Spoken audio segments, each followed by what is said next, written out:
নমস্কার, আমার নাম সুজয় কুমার ভূঁইয়া। আমি সোনারপুর হেলথ ট্রেনিং ইনস্টিটিউটের DMLT faculty. Sonarpur health training ইনস্টিটিউটে ডিএমএলটি 2 বছরের একটি কোর্স করানো হয়। আপনারা সোনারপুর হেলথ ট্রেনিং ইনস্টিটিউট থেকে ডিএমএলটি কোর্সটা কেন করবেন? কারণ আমাদের কোর্সটি সেন্ট্রাল গভর্নমেন্টের অ্যাফিলিয়েটেড একটি কোর্স এবং আমাদের এখানে যেসব ফ্যাকাল্টিরা ডিএমএলটি পড়ায় তারা প্রত্যেকেই সরকারি ইনস্টিটিউট এবং সরকারি হসপিটালের সঙ্গে অ্যাটাচড। তাছাড়া আমাদের এখানে যে সিলেবাসটি আমরা মেনটেন করে পুরো ডিএমএলটি কোর্সটি কমপ্লিট করাই, সেটা সরকারি অনেক সিলেবাসের সঙ্গে, সরকারি ইনস্টিটিউটের অনেক সিলেবাসের সঙ্গে আমরা সামঞ্জস্য রেখে সিলেবাসটি বানিয়েছি।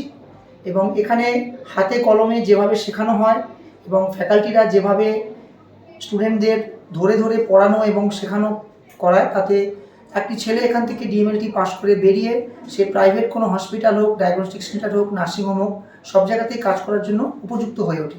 এবং আমাদের এখানকার ছেলেরা পড়াশোনা করতে করতে এবং পড়াশোনার পরে অনেক ছেলেই এখান থেকে প্র্যাকটিসের সুযোগ সুবিধে এবং ইন্টার্নশিপের সুবিধে পায়। তার ফলে তাদের পরবর্তীকালে কাজের ক্ষেত্রে কোনোরকম কোনো অসুবিধা হয় না।